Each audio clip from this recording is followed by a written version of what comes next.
semua. Saat ini kita akan mendengarkan kebenaran firman Tuhan. Namun sebelum itu mari kita bersatu di dalam doa.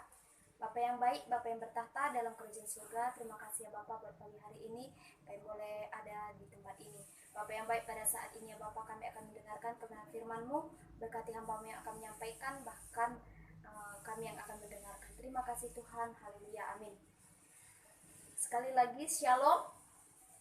Saat ini kita akan membuka Alkitab kita yang terambil dari Matius 6 ayat 1 sampai 4. Di sini saya akan membacakan untuk kita. Hal memberi sedekah. Ingatlah, jangan kamu melakukan kewajiban agamamu di hadapan orang supaya dilihat mereka. Karena jika demikian kamu tidak boleh upah dari Bapamu yang di surga. Jadi apabila engkau memberi sedekah, janganlah engkau mencanangkan hal itu seperti yang dilakukan oleh orang munafik di rumah-rumah ibadat dan di lorong-lorong, supaya mereka dipuji orang. Aku berkata kepadamu, sesungguhnya mereka sudah mendapat upahnya. Tetapi jika engkau memberi sedekah, janganlah diketahui tangan kirimu apa yang diperbuat tangan kananmu. Hendaklah sedekahmu itu diberi dengan tersembunyi, maka Bapamu yang melihat yang tersembunyi akan membalasnya kepadamu. Di sini saya akan memberikan tema, yaitu memberi sedekah tanpa pamrih. Namun sebelum itu saya akan menjelaskan latar belakang dari kitab Matius ini. Kitab Matius ditulis oleh Matius sendiri.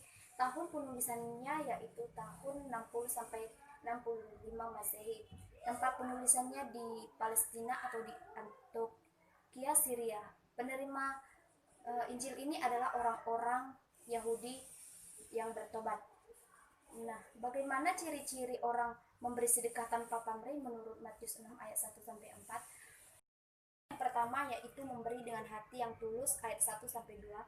Nah, artinya di sini dijelaskan bahwa jangan seperti orang Yahudi yang melakukan kewajiban agama mereka supaya mereka dilihat bahwa orang Yahudi berbuat baik agar mendapat pujian dari orang lain, karena mereka mementingkan diri sendiri sehingga mereka kehilangan pahala dan pujian dari Allah, sama seperti orang munafik yang hendak memuliakan Allah namun sesungguhnya untuk kemuliaan diri sendiri.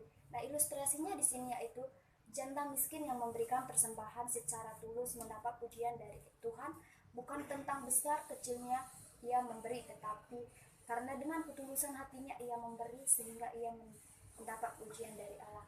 Nah, dari kisah ini kita dapat melihat kembali sejauh mana kita memberi dengan setulus. Poin yang ketiga yaitu memberi dengan tersembunyi, ayat 3 sampai 4. Nah, artinya di sini bahwa jika tangan kananmu memberi, jangan sampai tangan kirimu mengetahuinya. Sama seperti memberi, janganlah berusaha untuk memperlihatkannya kepada orang lain atau di depan umum, tetapi hendaklah memberi dengan tersembunyi. Kenapa demikian? Karena jika tidak memberi dengan tidak tersembunyi, maka upah yang dia dapat hanyalah manusia yang memperlihatkan. Tetapi jika memberi dengan tersembunyi, maka yang membalasnya adalah Tuhan sendiri. Nah, ilustrasinya di sini adalah wali kota Solo yang mencalonkan diri menjadi gubernur DKI Jakarta. Ia bercerita tentang rakyatnya yang sakit, menyebut orang sakit itu dan sembuh. Dan begitu juga dengan orang berikutnya yang kesurupan menjadi sadar.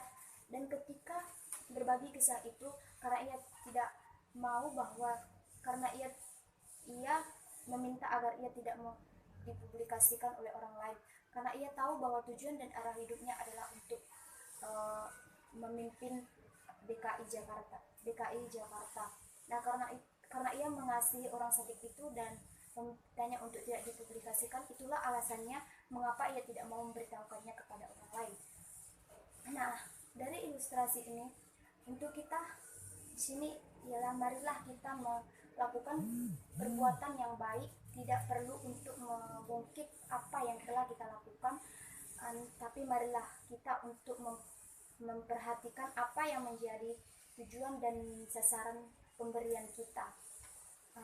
Biarlah tangan kanan yang tahu anggota tubuh yang lain tidak perlu tahu apabila memberi kepada orang lain. Nah, penerapannya untuk kita di sini yaitu Jadi saudara-saudara yang terkasih dalam nama Tuhan Yesus, bagaimana dengan kita? Apakah kita sejauh ini sudah melakukan hal yang baik, baik dalam memberi atau menolong orang lain? Tetapi di sini dari firman Tuhan ini kita diajak untuk hidup sesuai dengan kehendak Tuhan. Biarlah kita dapat memberi dengan tulus sehingga kita dapat melakukan perbuatan baik dan menyenangkan hati Tuhan. Demikian firman Tuhan hari ini.